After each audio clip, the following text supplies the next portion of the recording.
Zeeuwse horecazaken slaan de regels in de wind. Ze gaan niet vragen om een coronabewijs.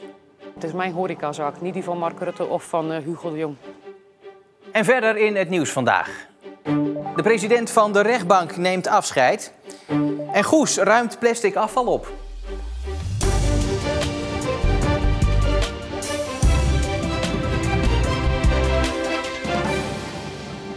Goedenavond. Volgens de Zeeuwse afdeling van de Koninklijke Horeca Nederland slaat het kabinet de plank volledig mis.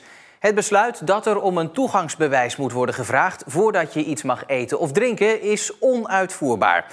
Veel Zeeuwse ondernemers laten dan ook weten dat ze dit niet gaan doen, zoals in Sluis. Het is niet te handhaven. Je kan niet iemand hier neerzetten die iedereen gaat vragen om zijn coronapas, want het gaat niet. Er is te weinig personeel. Je kan niet iedereen controleren de hele middag hier iemand zetten. Het gaat niet. Regels zijn regels, maar dit is niet te handhaven. Zowel niet door de ondernemers niet, als de gemeente niet. Marlou de Witte is bang dat mensen wegblijven als ze hen om een toegangsbewijs zou vragen. Je gaat uit eten, je gaat iets gaan drinken voor de gezelligheid. Niet om helemaal gecontroleerd te worden of je gevaccineerd bent.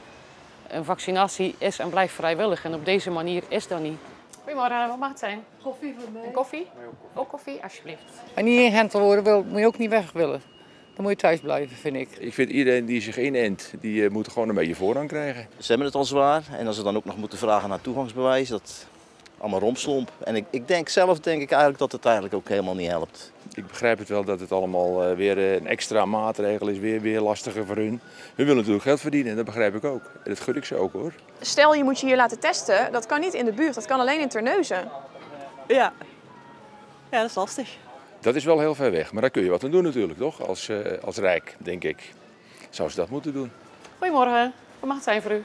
Mag ik een... Regels of niet, Marlou is vastbesloten. Ik doe er niet aan mee. Iedereen is welkom, wel of niet gevaccineerd. Iedereen is en blijft welkom. En denk bij de meeste ondernemers in Sluis.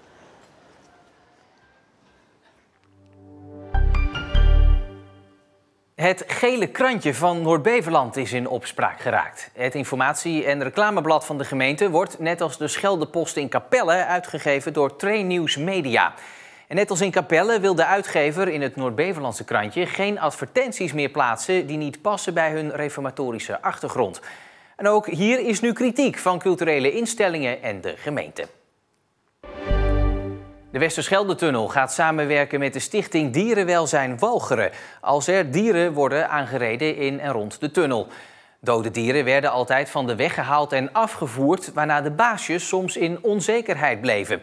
Stichting Dierenwelzijn gaat nu samen met tunnelmedewerkers proberen om bij gewonde of dode dieren de eigenaar te achterhalen.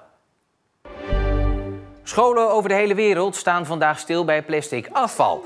Het is namelijk de schooleditie van de World Cleanup Day. Groep 7 van basisschool De Wingert in Goes ging de wijk in om plastic op te ruimen. Wij doen als school eraan mee omdat we het heel belangrijk vinden dat kinderen zo snel mogelijk en zo vroeg mogelijk leren oog te krijgen hoe mooi de wereld is. En hoe zuinig we op de wereld en het milieu moeten zijn. En dat ze daar zelf ook echt heel goed een handje bij kunnen helpen.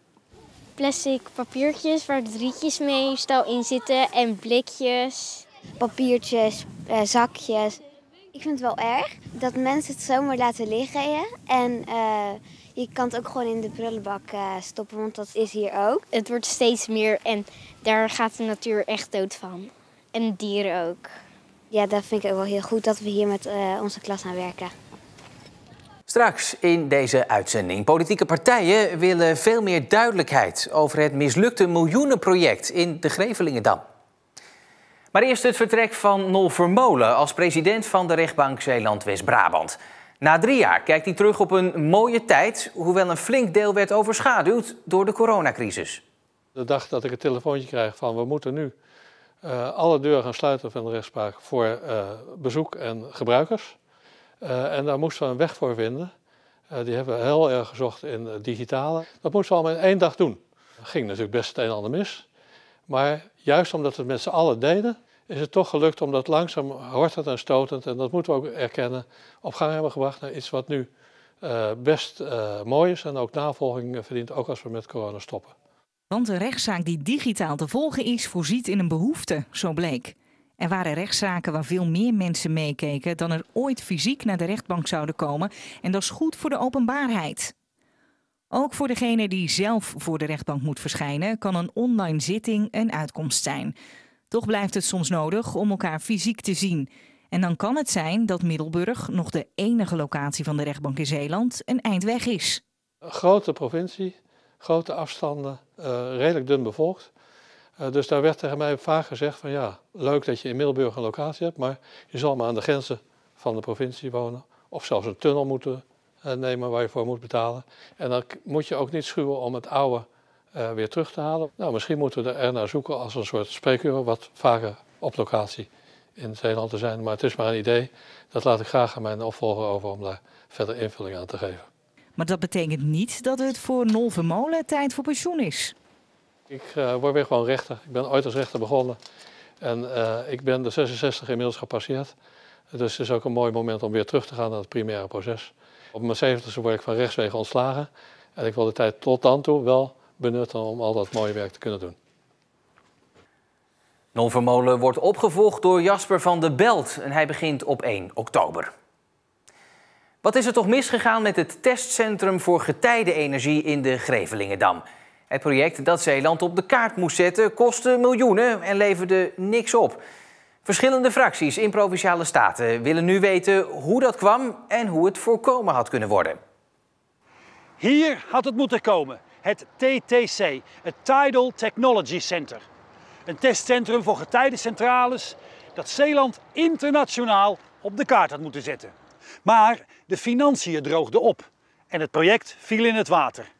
Met onderaan de streep een wrang resultaat. Bijna 10 miljoen publiek geld besteed aan eigenlijk alleen maar een betonnen vloer. Projecten als deze worden geholpen met innovatiesubsidies. Van tevoren wordt gekeken of ze levensvatbaar zijn. Is er genoeg eigen kapitaal? Doet er een bank mee? Uit opgevraagde documenten bij de provincie Zeeland lijkt daar in het geval van het TTC nooit zekerheid over geweest te zijn. Dat was een van de voorwaarden in hoe die subsidie verleend is. En misschien dat een provinciale organisatie, maar dat is dan vooral de ambtelijke organisatie, denk ik, daar strakker bovenop zou moeten zitten. De geheimhouding weerhoudt mij nu weer om daar gedetailleerd op te antwoorden. Maar als wat u stelt waar zou zijn, dan is ProZeeland daar uiteraard helemaal niet blij mee. De overheden proberen nu de verstrekte subsidies terug te krijgen, maar dat wordt lastig. De ontwikkelaar, BT Projects, zegt sowieso het geld niet te hebben en zegt zich aan de afspraken te hebben gehouden. De ChristenUnie wil dat eventueel laten onderzoeken. Ik denk dat het goed zou zijn als er een onderzoek gestart wordt van hoe zit dat nu? En dat het ook goed zou zijn, ook voor de uitvoerder van het project, dat ze daar hun medewerking aan geven, zodat er zoveel mogelijk openheid van zaken komt. Dat is ook voor het uitvoerende bedrijf is het de enige manier waarop je klaarheid zou kunnen krijgen in een geval als dit. Veel van de opgevraagde informatie bij de provincie is zwartgelakt en maakt het onmogelijk voor de pers om te controleren hoe de subsidie is uitgegeven. Dat en geheimhouding in het algemeen over dit dossier wekt in de Staten wrevel op. Wat wij willen is dat die geheimhouding niet gaat gelden voor de cruciale vragen hier wat betreft de besteding van ons belastinggeld. Het gaat om een behoorlijke hoeveelheid publiek geld. Daarvan vind ik dat het publiek ook recht heeft om te weten hoe dat uitgegeven is, voor zover dat mogelijk is. Dus ik zou sterker op aandringen dat er gekeken wordt waar is dat geld nu precies aan uitgegeven en klopt dat? Innovatief subsidiëren is risicovol. Maar om subsidie over te maken zonder dat er enig zicht is op de rest van het kapitaal, kan dus tot een miljoenenstrop leiden. Het lijkt wijs om daarom de voorwaarden eens een keer goed tegen het licht te houden. Vanochtend was er nog ruimte voor de zon en zelfs een bijzon, maar vanmiddag was het overwegend bewolkt, maar wel droog. Morgen dan is het vrij zonnig bij 21 graden. De vooruitzichten zijn bovendien sowieso vrij zonnig en warm, ook voor de rest van de week. Op onze site kun je nu lezen over de 12-jarige Joey uit Goes, die eindelijk zijn meisjesnaam mag veranderen. Gisteren oordeelde de rechter dat hij officieel afscheid mag nemen van zijn meisjesnaam. Joey werd geboren in het verkeerde lichaam. Hij zelf is inmiddels in transitie en zijn naam kan hij nu dus ook veranderen. Meer daarover lees je op onze site en in de app. Ik wens u voor nu nog een hele fijne avond.